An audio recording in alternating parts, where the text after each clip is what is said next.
पढ़ने और हमारे हिसाब से है। पर मुझे पढ़ना है, पढ़ लिख कर कुछ हासिल करना है। क्या तुझे पढ़ना है? तू लड़की है, तुझे पढ़ने और सपने देखने का कोई अधिकार नहीं है। मुझे अपनी भावनाओं को व्यक्त करना है, बोलने की आजादी चाहिए। क्या तुझे बोलना है? धर्म तुझे बोलने की आजादी नहीं देता। मुझे समाज अधिकार चाहिए, मुझे अपने पैसे लेने का हक चाहिए। ब्रिटेन ने महिला और पुरुष को अलग बनाया था, तुम्हारा अधिकार कभी नहीं हो सकता। मुझे रूढ़िवाद अधिकार से मुक्ति चाहिए। क्या तुझे मुक्ति चाहिए? कैसी मुक्ति है औरत? तुझे समाज में रहना है तो सिर ढक के और झुक के रहना होगा। पर मैं ही क्यों, मुझे अपने पैसे लेने का हक चाहिए। औरत, समाज तुझे पढ़ने की अनुमति नहीं देता। अगर तुझे पढ़ना है तो पढ़, लेकिन सिर्फ 8वीं तक। औरत, तुझे काम करने का कोई हक नहीं है। औरत की जगह सिर्फ रसोई घर होती है। अगर तुझे काम करना है तो कर, मगर सिर्फ रसोई घर का। तुझे घर में बोलने का कोई अधिकार नहीं। अगर तुझे बोलना है तो सिर्फ उतना ही जितना हम चाहेंगे। पढ़ नहीं सकती, बोल नहीं सकती, बोल नहीं सकती, काम नहीं कर सकती। ये कैसा समाज है जो मुझे बोलने की, पढ़ने की और जीने की आजादी नहीं देता? क्या सिर्फ इसलिए कि मैं एक औरत हूँ? मैं भी एक इंसान हूँ, मुझे भी इंसान का दर्जा चाहिए, मुझे न्याय चाहिए।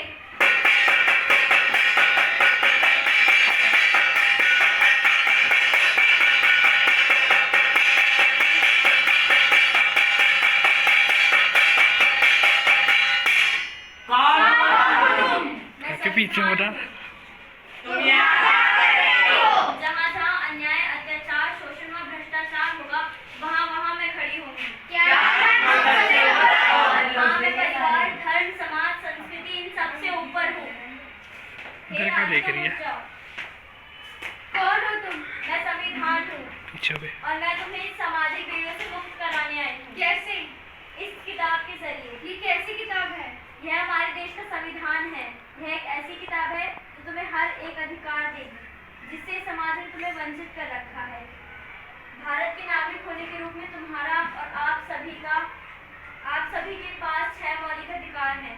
समानता का अधिकार, स्वतंत्रता का अधिकार, धर्म की स्वतंत्रता का अधिकार, शोषण के खिलाफ अधिकार, शैक्षिक व संस्कृति अधिकार एवं संवैधानिक उपचार। हमारे देश के संविधान में इतनी ताकत है कि वह ऐसी अनेक सामाजिक कुरीतियों की पीढ़ियों को पिघला सकता है। बस जरूरत है अपने अधिकारों और कर्तव्यों के प्रति सजग होने की। भारत हमारी माता है और भारत को एक नारी के रूप में पूजा जाता है, और आज इसी नारी की गोद में महिलाओं के प्रति अत्याचार व शोषण जैसे दुष्ट कर्म हो रहे हैं। ये कैसा समाज है? हम कौन होते हैं एक महिला से उसके अधिकार छीन लेने वाले? जब हमारे सर्वोच्च संविधान ने ही उसे समान अधिकार दिए हैं। हमारे देश के संविधान का एक ऐसा ग्रंथ है जो जाति, धर्म, संपदा, ऊंच नीच इन सभी से ऊपर उठकर एक सर्वोच्च समाज बनाने का नियम रखता है। मेरा आप सबसे विनय है कि आप अपनी अपनी जगह पर खड़े होकर हमारे साथ देश की प्रस्तावना को दोहराएं। Let's take a pledge. We the people of India. We the people of India.